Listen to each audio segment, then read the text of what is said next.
तो आप पढ़ाई कर सकते हैं हमारे एप्लीकेशन के माध्यम से बिल्कुल फ्री में। तो आज ही उसे डाउनलोड करें, जिसमें आपको क्लास 6 से 10वीं तक के चैप्टर वाइज वीडियो मिलेंगे तथा साथ ही पीडीएफ नोट्स मिलेंगे। तो आज ही उसे डाउनलोड करें, लिंक दे रखी है उसकी डिस्क्रिप्शन में। देखो आज का जो वीडियो है वो है यहाँ पे कक्षा 9 का प्रश्नावली है 13.5 पृष्ठीय क्षेत्रफल और आयतन। यहाँ पे पहला क्वेश्चन आपको दे रखा है कि माचिस की डिब्बी के माप, एक माचिस की डिब्बी है, उसका जो माप है वो 4 सेंटीमीटर, 2.5 सेंटीमीटर और 1.5 सेंटीमीटर, यानी लंबाई इंटू चौड़ाई इंटू ऊंचाई ये आपको दे रखा है। ठीक है। और ऐसी 12 डिब्बियों के एक पैकेट का आयतन क्या होगा। यानी जो माचिस की जो डिब्बी होती है, माचिस की डिब्बी जो होती है वो कुछ इस तरह की होती है। माचिस की जो डिब्बी है वो आपकी गनाब के आकार की होती है। किसके आकार की होती है? गनाब के आकार की होती है, इस तरह की। अब इस माचिस की जो लंबाई दे रखी है, जो माचिस की लंबाई आपको जो दे रखी है वो है 4 सेंटीमीटर। चौड़ाई जो आपको दे रखी है वो है 2.5 सेंटीमीटर, क्योंकि जब ये तीनों गुणा में आता है इसका मतलब लंबाई, चौड़ाई और ऊंचाई। और ऊंचाई आपको दे रखी है 1.5 सेंटीमीटर।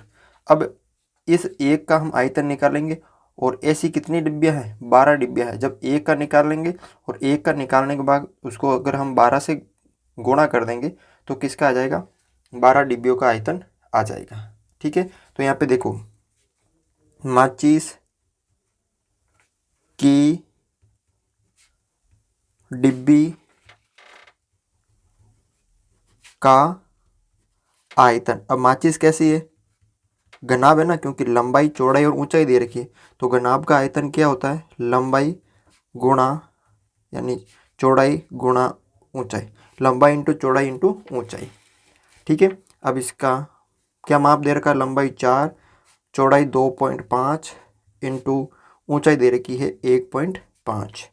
इन तीनों को गुणा कर दो।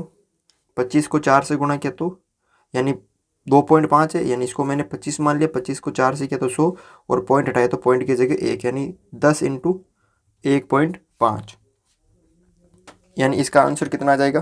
15 सेंटीमीटर स्क्वायर। यानी इस एक माचिस की डिब्बी का आयतन कितना है? 15 सेंटीमीटर स्क्वायर। तो यहाँ पे लिख लीजिए 12 माचिस की डिब्बियों का आयतन, एक का 15 है और उसको हम 12 से गुणा कर देंगे तो कितना आ जाएगा? 180 सेंटीमीटर स्क्वायर। यानी 12 माचिस की डिब्बियों का आयतन कितना आ जाएगा? 180 सेंटीमीटर स्क्वायर। ठीक है ना। तो इस तरह से आपको ये क्वेश्चन सरल करना है। क्वेश्चन नंबर 2 देखो, यहाँ पे एक घनाभाकार पानी की टंकी है। ठीक है। उसकी लंबाई है 6 मीटर, चौड़ी है 5 मीटर और गहरी यानी ऊंचाई जो है वो 4.5 मीटर, यानी घनाभ के आकार की वो पानी की टंकी है। कुछ इस तरह की जो है वो पानी की टंकी है। तो आप यहाँ पे देख सकते हो वो कुछ इस तरह की पानी की टंकी है। अब उसकी जो लंबाई दे रखी है तो आप लिख सकते हो पानी की टंकी की लंबाई कितनी है? 6 मीटर। चौड़ाई जो है वो दे रखी है 5 मीटर और ऊंचाई यानी गहराई जो दे रखी है, ऊंचाई बोल सकते हो आप उसको या उसकी गहराई बोल सकते हो, वो आपको दे रखी है 4.5 मीटर। यानी आपको लंबाई, चौड़ाई और ऊंचाई दे रखी है। अब इसमें कितने लीटर पानी आ सकता है? तो पहले इसके लिए आपको क्या करना पड़ेगा? इसका आयतन निकालना पड़ेगा। मीटर क्यूब है ना, तो पानी की टंकी का आयतन, पहले इसका हम आयतन निकालेंगे। अब आयतन का सूत्र क्या होता है? लंबाई इंटू चौड़ाई इंटू ऊंचाई। लंबाई कितनी है? 6 इंटू चौड़ाई कितनी है? 5 इंटू ऊंचाई कितनी है? 4.5। इन तीनों को आप गुणा कर दो तो देखो ये हो जाएगा 30 इंटू 4.5। ठीक है। अब इनको आप गुणा कर दो तो कितना हो जाएगा? 45 मान लीजिए, इसको पॉइंट हटा दीजिए। 45 को 3 से किया तो यहाँ पे 135 हो गया। और ये पॉइंट हट गया यानी 0, यानी इसका कितना आंसर आ जाएगा 135। ये मीटर क्यूब इसका आयतन आ गया। अब यहाँ पे आपको दे रखा है कि 1 मीटर क्यूब में पानी आता है, 1 मीटर क्यूब आयतन में पानी आता है, कितना आता है 1000 लीटर।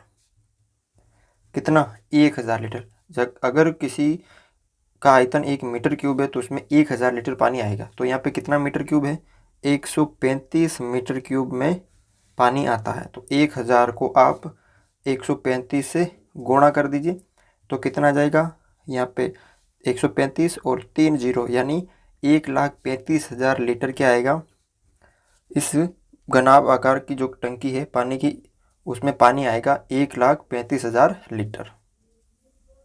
क्वेश्चन नंबर देखो यहाँ पे 3 है। एक घनाभ आकार बर्तन है, घनाभ के आकार का क्या है बर्तन है, और 10 मीटर जो लंबा है 8 मीटर चौड़ा है, इसको कितना ऊंचा बनाया जाए इसमें कि 380 घन मीटर द्रव आ सके। तो यहाँ पे देखो क्या क्या दे रखा है, एक घनाभ आकार का बर्तन है, ठीक है। अब इस तरह का बर्तन दे रखा आपको, यानी इसकी आपको ऊंचाई निकालनी है। तो क्या क्या दे रखा आपको, बर्तन की लंबाई आपको दे रखी है 10 मीटर, इसकी जो चौड़ाई दे रखी है वो दे रखी है 8 मीटर, और इसकी जो ऊंचाई है वो आपको निकालनी है। और इसका आयतन यानी घन मीटर का मतलब है मीटर क्यूब, इसको आप घन मीटर भी बोल सकते हो या इसको आप मीटर क्यूब भी बोल सकते हो, ठीक है। तो बर्तन का आयतन आपको दे रखा है, बर्तन है उसका आपको क्या दे रखा है आयतन दे रखा है। आयतन कितना दे रखा है 380 मीटर क्यूब। अब बर्तन कैसा है घनाभ है, तो आप लिखो घनाभ का आयतन। घनाभ का आयतन का सूत्र क्या होता है, लंबाई इंटू चौड़ाई इंटू ऊंचाई। तो आयतन दे रखा है 380, तो 380 लिख देंगे। लंबाई आपको दे रखी है 10 इंटू चौड़ाई दे रखी है 8 इंटू ऊंचाई आपको निकालनी है। तो ऊंचाई की जगह ऊंचाई आ जाएगी। अब इसको आगे सरल करो आप, 380 बराबर 80 को ये 10 को 8 से गुणा किया तो 80 इंटू ऊंचाई। अब 80 इधर किस में है, गुणा में इधर भाग में आ जाएंगे, तो 380 बटा 80 बराबर ऊंचाई, ठीक है। 0 से 0 कट गया, फिर यहाँ पे 8 चौक 32, फिर 1 बचा, फिर कितने हो गए 6, ठीक है। 4.75 यानी 4.75 क्या होगा मीटर इसकी ऊंचाई हो गई। ऊंचाई कितनी आ गई यहाँ पे 4.75 मीटर क्या आ गई इसकी यहाँ पे ऊंचाई आ गई, ठीक है। क्वेश्चन नंबर 4 देखो यहाँ पे क्या दे रखा है कि 8 मीटर लंबा, लंबा कितना है 8 मीटर, 6 मीटर चौड़ा और 3 मीटर घेरा एक घनाभाकार गड्ढा खुदवाने के लिए, यानी एक जो गड्ढा है घनाभ के आकार का, इस तरह का जो घनाभ आपको पता होगी ईंट जैसी जो आकृति होती है उसे हम घनाभ आकार की बोलते हैं, ठीक है ना। ये इस तरह की ये गड्ढा है, ठीक है।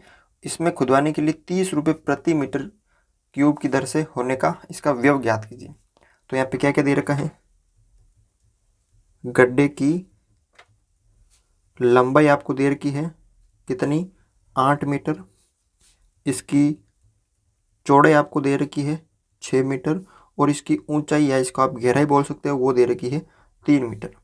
तो पहले इसका हम आयतन निकालेंगे।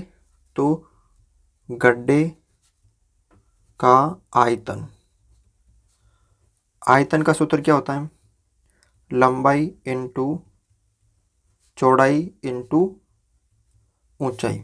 लंबाई है 8 इंटू चौड़ाई है 6 इंटू ऊंचाई है 3, गुणा कर दीजिए आप इन सबको। ये देखो 8 को 6 से किया तो 48 इंटू 3, और 48 को 3 से गुणा किया तो कितना आ गया 144 मीटर क्यूब, यानी गड्ढे का जो आयतन है वो कितना आपको प्राप्त हो गया 144 मीटर क्यूब। अब गड्ढा खुदवाने के लिए 30 रुपये प्रति मीटर की दर से होने वाला खर्च ज्ञात कीजिए। यानी 1 मीटर क्यूब गड्ढा खुदवाने में 1 मीटर गड्ढा खुदवाने में होने वाला खर्च, यानी जब 1 मीटर क्यूब हम गड्ढा खुदवाते हैं तो उसमें होने वाला खर्च जो है वो है 30 रुपये। तो यहाँ पे टोटल कितना मीटर क्यूब है? 144 मीटर क्यूब गड्ढा खुदवाने में होने वाला खर्च। यानी 1 मीटर में 30 है तो 144 को जब हम इससे गुणा कर देंगे तो इसका आंसर आ जाएगा। गुणा कर दीजिए आप इसको, तो कितना आ जाएगा? 4320 रुपये। कितना आ जाएगा? 4320 रुपये। जब हम ये पूरा गड्ढा खुदवाएंगे तो इसका जो खर्च होगा वो 4320 रुपये होगा। ठीक है, तो इस तरह से आप ये क्वेश्चन सरल कर सकते हो।